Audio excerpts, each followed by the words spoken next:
this is either one of the greatest bands you've never heard of or one of your favorite bands from college frat parties and bars if you grew up in the 90s and 2000s in Mississippi. I'll let this play for a second.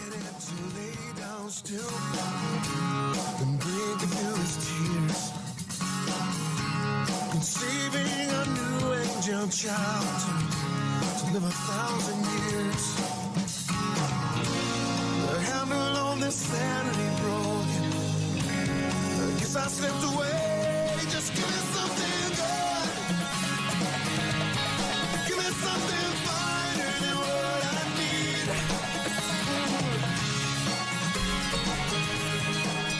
And playing the Malacat right there is our next guest, Tony Lymon from the band King Konga, and now doing great things across Mississippi and around the country with bands. Tony, it's so great to see you, my friend. It's been a while. Scott, it is so great for us to finally connect again. It's been a long time since we've been in the same room, even if it's virtual. And it was probably at one of the last King Konga shows in Hattiesburg, if I had to guess. I think so. I think that was the last time, many moons ago. It's so great to see you and all the guys still continuing with music, and you're really making just such a huge impact with kids who have a passion for music, especially in Mississippi. I know you were with pedal bands for a while, and you've just launched this great company on pageantry arts, Zero to Hero, that I want to talk. Tell us about how you got interested in working with bands. And I probably could have sent Lance a picture of you in marching bands to show on SuperTalk.fm. Well, little known fact, King Konga actually started from the marching band in Southern Miss. All of us were in the marching band in the Pride of Mississippi. And one day, the lead singer, Dan Hannon, asked if, hey, we want to play this frat party. And I was like, well, at the time I was a music major and I was aspiring to be a timpanist in a symphony orchestra. And I was like, man, I don't do that kind of thing. I don't do playing that kind of stuff. I don't do that. And he was like, well, parties. Exactly. And he was like, well, we're going to get like $250 a piece. And I was like, I am now a rock and roll musician. Let's go. And I didn't know any of the songs. I had to like listen to them and like write down what it was, because we were a cover band at the time. We were just going to play some covers, make some money and all of that. And then it turned into what we know to be what that all led to with King Konga. It's so great. So, I don't mean this despairingly. I love you. Marching band performers often get labeled as nerds sometime, but they play such an important part of the spirit and the morale for teams, for schools in high school, college, and really are an important part of the culture at these schools. Yeah, and full disclosure, King Konga, we were band nerds all along. We just never let that cat out of the bag.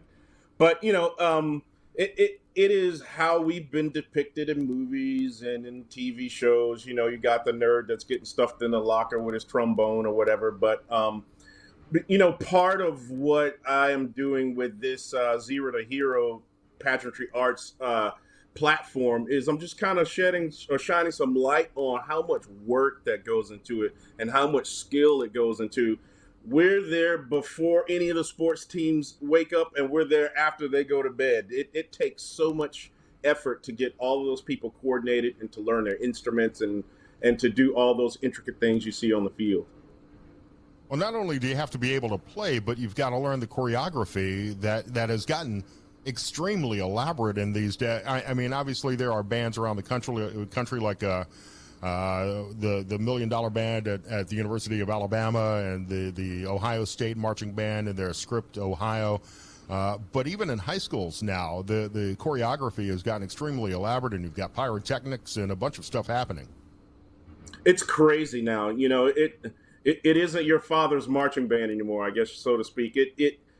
Somewhere around the mid 90s to early 2000s, a Drum Corps International, which is like if you go pro in sports, you go to the NFL, the MLB, or the NFL, or the NHL. But for marching band, it's DCI, Drum Corps International, and that is almost like marching band on steroids. And so in that activity, the introduction of props, and then electronics, and then video technology and lighting. And so around that time, it just became this elaborate thing. And so high school marching bands started to pick up on this. Right after my time with King Konga is when I got back into that on the design level, because there's very few people that design this stuff. And I found it to where all of the things that I was doing with King Konga were now finding their way in marching band. And so now you can see, like, if you're a music major learning to teach people how to play flutes and stuff, and then all of a sudden you're tasked with putting on a Super Bowl halftime with pyrotechnics, there's no school for that. And that's kind of what my platform is all about, is to teach people, to kind of ease people into what's important about that. So what does go into it, and what are you doing? The company that you've started is Zero to Hero Pageantry Arts. 0, 2-hero.com is your website. Are you working with schools just in Mississippi, or are you working with people around the country? No, I'm working with schools and bands and professional pageantry organizations all over the world. In fact, I just got back from Japan in December. But I work with groups all over the country, and it's basically targeting a lot of the people that are in charge of those groups who want to elevate those show design but don't have the skills, because as of yet, there's no school you can go to. You don't go to college for marching band design right now, but when you get signed on to do this, you're very much tasked with doing that. And the competitive scene with it that's involved with it is unreal. On the high school level, it all culminates to the Bands of America Grand National Competition that happens in Lucas Oil Stadium every year. And the level of skill that high school kids are doing today is out of this world. So who's doing it right in Mississippi? I know you're especially proud of your kids from Petal and some of the other schools that you've worked with. Actually, I'm not at Petal anymore, but right. I'm now with Gulfport High School, who does it really well at the high level. Germantown High School in Madison, Mississippi, or Gluckstadt, as they would say. They're really doing it at the high level. And a lot of the schools in the DeSoto County area are really, really, really doing some fantastic things. So yeah, it's if you notice now, bands aren't showing up with just yellow school buses. They're showing up with 18-wheelers with their logos on it. And I kind of started that trend in Mississippi when I was at Petal. We wanted to have the biggest and best things that we could have. But now that's almost standard. If you're in that competitive domain, you've got a semi-trailer full of stuff. And it's like putting on a mini Super Bowl halftime show every Friday night. So why are the bands not involved, and maybe they are, and I'm not aware of this, with the baseball games? You've got band involvement in just about every other sport. Is it too disruptive? We got the regionals going on. You're in Hattiesburg, Southern Miss is playing. Drag out the USM band. You know what I think? I think it's because, since the genesis of marching band started with football, and it was, essentially that's the reason why we do it on a football field. It was to cheer on the football team, and then someone said, "Hey, why don't we march around on the field?"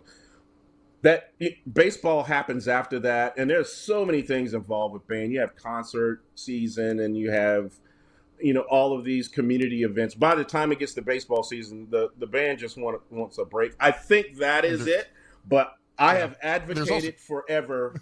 I wanted a marching band for the golf team. I've always wanted this. That would be disruptive, but fun. The problem with there's no real halftime at baseball. Look, Tony, we got about a minute here for parents, grandparents who have kids who are interested in music. What's the best path to get involved with band and pick up an instrument? Well, I think just getting involved and supporting your local band programs on the scholastic level. That's where it all starts. That's the training ground. That's where you really get that sense of a foundation for that's the minor leagues, I guess. In the middle school, you have to learn how to play your instrument before you can march around. So anytime the band has any event, support it. Go buy the tickets, buy the T-shirts, and scream just as loud for the band as you do for the football team. What's the easiest instrument for a kid to pick up for the first time? that's very hard because I'm gonna be polarizing here. I don't know if there's an easy instrument. There isn't one. They're all equally as difficult. But I will say the smartest people play drums. Yeah, of course you would say that.